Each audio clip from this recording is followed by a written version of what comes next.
বাচ্চাদের টিফিন নিয়ে ভাবছেন আর নয় ভাবনা, চলুন আলু ডিমের ঝটপট রেসিপি বানিয়ে নেই। এইটা খেতে এত মজা, বাচ্চারা একবার খেলে বারবার খাবে।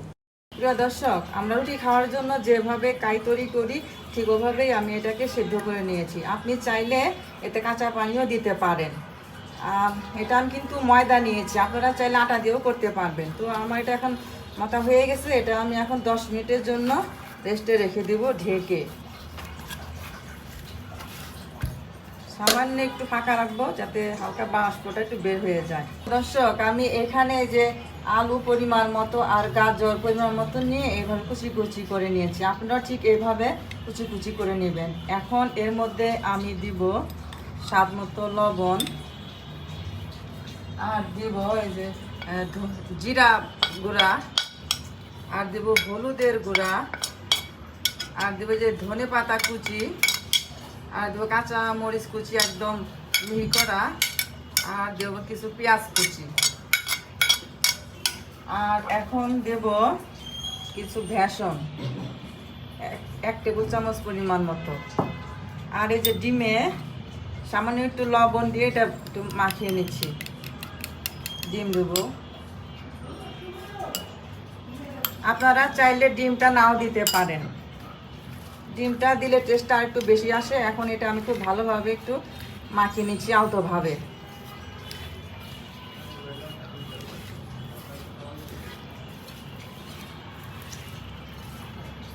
এভাবে ঘুরিয়ে ঘুরিয়ে ঘুরিয়ে আমি এটাকে মাখিয়ে নিচ্ছি।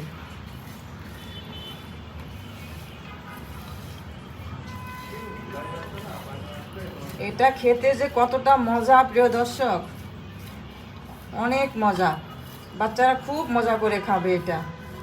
10 মিনিট পর আমি আসলাম, এটা আমি এখন একটু মথে নিয়ে তারপরে আমি রুটি বানাবো রোলের মতো করে।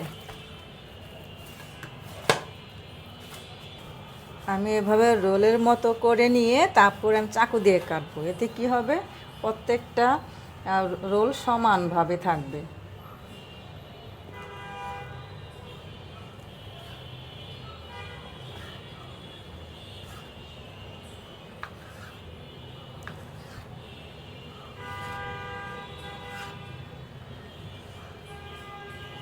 কেটে নিয়েছি, এখন আমি এভাবে গোল করে নিব। এভাবে করে প্রত্যেকটা আমি বানিয়ে নেব। এরকম অল্প একটু পানি দিয়ে আমি যে এরকম আঠার মতো করে নিয়েছি। এখন আমি রোল বানাবো। আরেকটা প্রিয় দর্শক, আরেকটা কথা, আপনারা যখন রোলগুলি বানাতে থাকবেন তখন আপনারা এভাবে ঢেকে ঢেকে নিয়ে বানাবেন, তা না হলে এইগুলি ড্রাই হয়ে যাবে। যদি সম্ভব হয় একটু ভেজা কাপড় দিয়েও এভাবে উপরে দিয়ে রাখতে পারেন। তো আমি ঢেকে ঢেকে এটাকে একটা একটা নিয়ে নিয়ে বানাবো। প্রিয় দর্শক, আমি এটাতে সামান্য, খুবই সামান্য তেল লাগিয়ে নিয়েছি। এখন এটাকে আমি চেপে চেপে বেলে নেব। রুটি যেমনই হোক প্রিয় দর্শক, রোল কিন্তু হবে। খুবই মজার রোল, আপনারা শুধু বাসায় একবার বানিয়ে দেখবেন, বাচ্চারা অনেক মজা করে খাবে। আরেকটা কথা বলি, সবজিতে যদি মনে করেন যে পানি ছেড়ে দিয়েছে, তাহলে আপনারা পানিগুলো এরকম একটা স্নারে করে পানিগুলো ফেলে নেবেন। আপনারা যদি রোল আরও বড় করতে চান তাহলে গোলাটা আরও বড় করে নেবেন। তো আমি এই পর্যন্তই নিলাম। এখন আমি এই যে সবজি গোলা দিয়ে দিচ্ছি। আপনি যদি মনে করেন সবজি বেশি হয়ে গেছে, তখন আপনি সবজি পরিমাণ একটু কমিয়ে দিতে পারেন। এখন আমি এই আঠার মতো যেটা আছে ময়দা দিয়ে বানিয়েছি, এটা আমি 4-5টা লাগিয়ে নিচ্ছি, তাহলে আর খুলে যাবে না।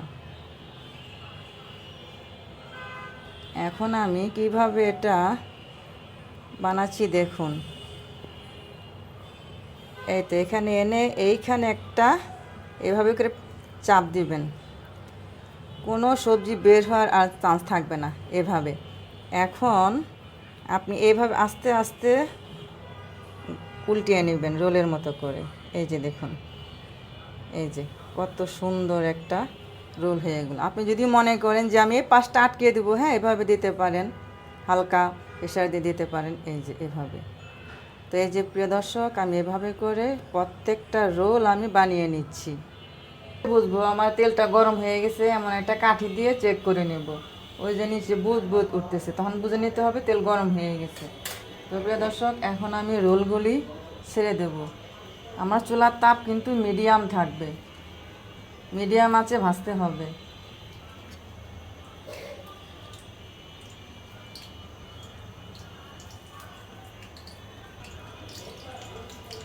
আমি সাথে সাথে উল্টাবো না, এভাবে কিছুক্ষণ থাক, তারপর উল্টিয়ে দেব। এক পাশ হওয়ার পর কিছুটা, তখন আমি এভাবে উল্টিয়ে দেব। এই যে সাদা হয়ে আসছে এক পাশ, এখন আমি উল্টিয়ে দিচ্ছি।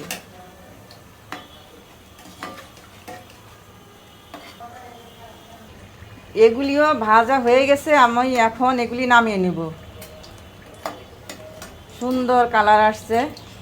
আমার দু ছেলেই একটা খেয়ে আবার এসে বলতেছে আম্মু আরেকটা দাও, অনেক মজা লেগেছে। এতটা পছন্দ করেছে আমার বাচ্চারা, যখনই বানাই ওরা খুব মজা করে খায়। তো আমার ভাজা হয়ে গেছে আমার রোল। প্রিয় দর্শক, এভাবে বাচ্চাদের টিফিনে নাস্তা হিসেবে আপনারা বানিয়ে দিতে পারেন। টমেটো সসের সাথে কিন্তু ভীষণ ভালো লাগে খেতে। তো প্রিয় দর্শক, সবাই ভালো থাকবেন। আমার ভিডিওটি কেমন লাগলো, ভালো লাগলে কমেন্ট করে কিছু জানাবেন। পাশে থাকবেন সবাই। ধন্যবাদ সবাইকে। আসসালামু আলাইকুম।